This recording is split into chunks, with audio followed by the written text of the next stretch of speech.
राधा नाम की महिमा। एक बार एक संत जी किसी गांव के निकट आश्रम पर भागवत जी की साप्ताहिक कथा कर रहे थे। तीसरे दिन के वृतांत में वह कथा करते हुए बताने लगे, अनेक प्रकार के लोग जो पाप कर्म करते हैं उन्हें अनेक प्रकार के नरकों में जाना पड़ता है, लेकिन एक उपाय है जिसके द्वारा नरकों में जाने से बचा जा सकता है। कोई एक बार सच्चे हृदय से राधा नाम पुकार ले तो वह नरकों में नहीं जाता है। एक सेठ जी जो रोज आकर सत्संग सुना करते थे, सत्संग समाप्ति के पश्चात वह संत जी के चरणों में आकर बड़े जोर से रोने लगे। संत जी ने कहा, अरे सेठ जी क्यों रोते हो, तुम्हारा मन उदास क्यों है। सेठ जी रोते हुए कहने लगे, भगवान आपकी कृपा से मुझे सब कुछ प्राप्त है, पर मेरे मन को एक बड़ी चिंता सताती है। संत जी कहने लगे, कहिए कौन सी चिंता है। सेठ जी कहने लगे, आज आपने भागवत कथा में नरकों का वर्णन किया और वर्णन करते हुए बताया कि जीवों को अनेक पापों से नरकों की प्राप्ति होती है, लेकिन एक उपाय है जिसके द्वारा नरकों में जाने से बचा जा सकता है। तो प्रभु मैं तो आपकी शरण में हूँ, रोज सत्संग सुनने आता हूँ। मेरे मन में तो यह विश्वास है आप संतों की कृपा से, भागवत की कृपा से मेरा उद्धार तो हो ही जाएगा, लेकिन मेरा एक छोटा भाई है जिसकी उम्र 50 साल है। वह न सत्संग में जाता है, न परमात्मा पर विश्वास करता है और न ही प्रभु का नाम सुमिरन करता है। उसका उद्धार किस प्रकार होगा, मुझे उसकी बड़ी चिंता सताती है। मैं उसे बहुत बार समझाने का प्रयास भी करता हूँ, इस संसार के काम तो होते रहेंगे, तुम भगवान के नाम का स्मरण भी किया करो। तब वह कहता है, ऐसा करने से कुछ नहीं होता है, तुम भी मत किया करो। मैं जितना आस्तिक हूँ, प्रभु के प्रति जितनी मेरी आस्था है, वह उतना ही कट्टर और अनीश्वरवादी है। तब संत जी ने कहा, क्यों चिंता करते हो, एक दिन उसका भी उद्धार हो ही जाएगा। सेठ जी रोते हुए कहने लगे, हे भगवान, उसका उद्धार कब होगा। आप जैसे महापुरुष हमारे गांव में आए हैं, मुझे तो आप पर ही यकीन है, आप ही उसका उद्धार करके जाएंगे। अब आप कैसे भी कृपा कर मेरे घर आइए और एक बार तो उसके मुख से श्री राधा नाम का उच्चारण कराए। तब सेठ जी की विनय सुन संत जी कहने लगे, कल सत्संग समाप्ति के पश्चात मैं आपके घर आऊंगा और उसे परमात्मा का सुमिरन अवश्य कराऊंगा। दूसरा दिन वह सेठ जी अपने घर गए, संत जी के आने का इंतजार करने लगे। आश्रम पर कथा की समाप्ति हुई। अब संत जी अपने वचन के अनुसार सेठ जी के घर पहुंचे। जैसे ही घर पहुंचे, सेठ जी ने बड़े श्रद्धा भाव से संतों का स्वागत किया। उन्होंने अपने भाई को बुलाकर कहा, संत जी आज हमारे घर पधारे हैं, उनका दर्शन कर लो। वह अंदर से बैठे बैठे कहने लगा, मुझे न किसी संत से मिलना है और न ही भगवान से मिलने की इच्छा है, तुम ही उनकी सेवा करो और तुम ही उनका पेट भरो। सेठ जी ने जब यह वचन सुने, सेठ जी रोते हुए कहने लगे, भगवान जी देखा आपने, आपके सामने ही आपका अपमान कर रहा है। संत जी कहने लगे, सेठ जी ख्याल ना कीजिए, सब कुछ अच्छा होगा। अब सेठ को दिलासा देते हुए संत जी पलंग से उतरे और उसके भाई के कक्ष में आ गए और उसके कंधों पर हाथ रखकर कहने लगे, और बताओ आज तक कितना कमाया। वह संत जी को इस प्रकार अपने नजदीक देखकर कहने लगा, अपना हाथ मेरे कंधों से हटाओ, मैं ना संतों को मानता हूँ ना भगवान को मानता हूँ। लोग जितने आस्तिक होते हैं, मैं उतना ही कट्टर नास्तिक हूँ। मैं भगवान को नहीं मानने वाला हूँ, आप मेरे नजदीक क्यों आए हैं। संत जी कहने लगे, मैं तो अपना काम करने आया हूँ। संतों का काम होता है लोगों का उद्धार करना। आज तुम्हारे उद्धार का कार्य मिला है तो अवश्य करके ही जाऊंगा। वह सेठ का भाई भी बड़ा कट्टर था। वह कहने लगा, आपको किसी का भी उद्धार करना है कर लीजिए, पर मेरा उद्धार आप नहीं कर सकते, मैं कुछ भी नहीं करने वाला हूँ। सेठ के भाई को देखकर संत जी मुस्कुराकर कहने लगे, एक बार राधे राधे बोल दो। वह सेठ जी का भाई कहने लगा, मैं कुछ नहीं बोलूंगा। संत जी ने फिर कहा, राधे राधे बोल दो। वह कहने लगा, नहीं कहूंगा। फिर संत जी ने कहा, राधे राधे बोलो। वह कहने लगा, मैंने कहा ना, मैं नहीं बोलूंगा। तब संत जी पुनः सेठ जी के पास आए और कहने लगे, अब आपने मेरे ऊपर यह जिम्मा सौंपा है, अब मैं जैसा करूंगा, आप बीच में नहीं आना। आप सारे परिवार वाले बाहर जाकर बैठ जाओ, जब तक मैं आपको बुलाऊं नहीं, एक भी परिवार वाला इस कक्ष में न आए। अब इस प्रकार सेठ जी अपने परिवार सहित बाहर आकर बैठ गए। अब कक्ष में सिर्फ संत जी और सेठ जी का भाई था। संत जी ने पुनः प्रेम से कहा, अरे भैया एक बार राधे राधे बोल दो।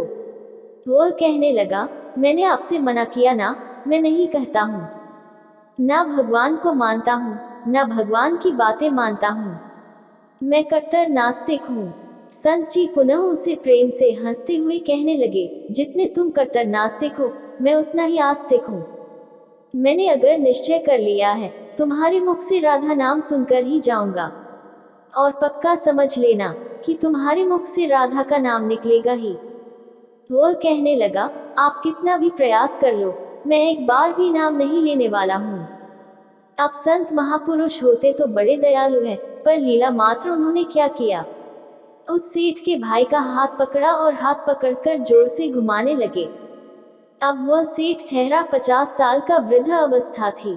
संत भी वृद्ध थे, पर संतों के अंदर भक्ति का तेज होता है। उन्होंने जोर से उसके भाई का हाथ घुमाया, मरोड़ दिया। हाथ घुमाकर संत जी फिर कहने लगे, कहो राधे राधे। वह कहने लगा, नहीं कहूंगा। अब तो संत जी ने जोर से हाथ घुमाकर सेठ के भाई को जमीन पर पटक दिया और खुद उसके पेट पर चढ़कर बैठ गए। और संत जी फिर कहने लगे, बोलो राधे राधे। वह फिर कहने लगा, नहीं कहूंगा। अब तो संत जी ने उसके दोनों हाथ पकड़ उसके पैरों को बांध दिया और कहने लगे, कहो राधे राधे। अब ऐसी अवस्था में वह सोचने लगा, लगता है यह तो मुझे मार ही देंगे। तब उसने बिना इच्छा के एक बार ऐसे ही कह दिया, राधे राधे। जैसे ही उसने राधे राधे कहा, संत जी ने उसके हाथ पैर खोल दिए, उसके बंधनों को छोड़कर बाहर आकर कहने लगे, सेठ जी आपका कल्याण हो गया, आपके भाई का भी कल्याण हो गया।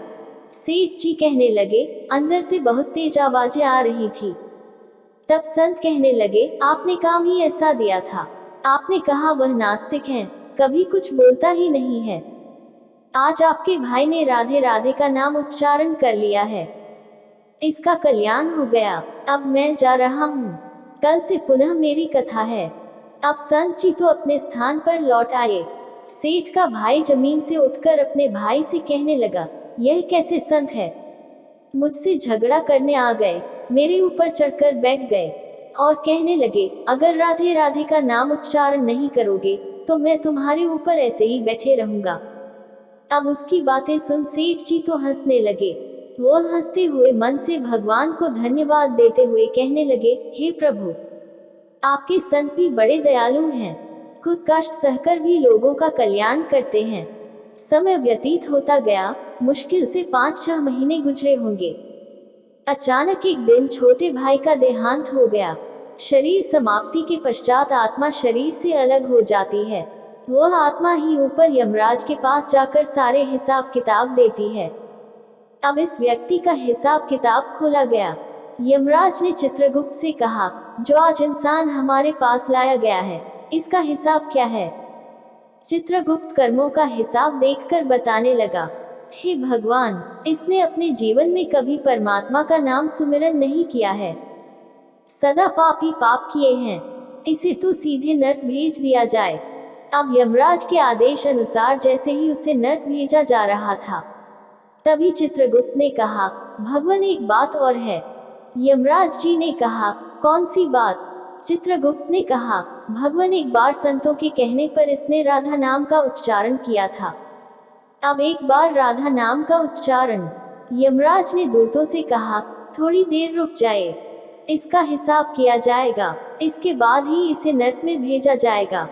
यमराज ने पुनः चित्रगुप्त से कहा, जल्दी से इसका हिसाब देखो और कहीं इसने परमात्मा का नाम उच्चारण तो नहीं किया है। चित्रगुप्त ने फिर से पुनः सारा हिसाब देखा और देखकर कहने लगे, भगवान, इसने एक बार जो नाम उच्चारण किया है वह संतों के भय से किया था, दिल से भी नहीं किया था, पर एक बार राधा नाम का उच्चारण किया है।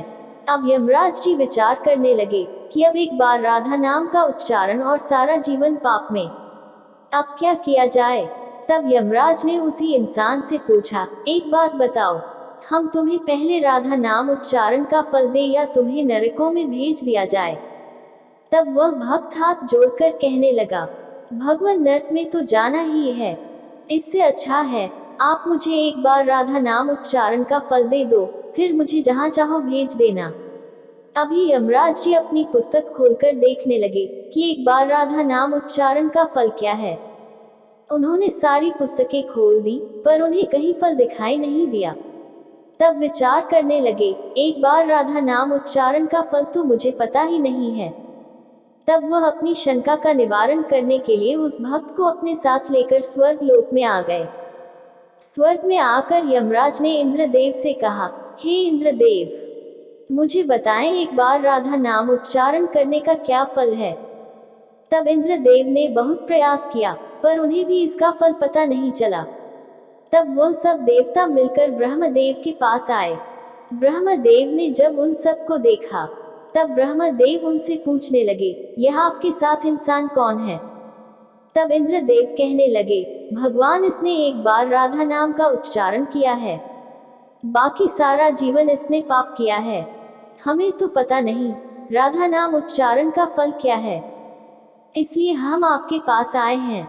तब ब्रह्मा जी ने भी बड़ा प्रयास किया, राधा नाम उच्चारण का फल क्या है, अब उन्हें भी पता नहीं चला।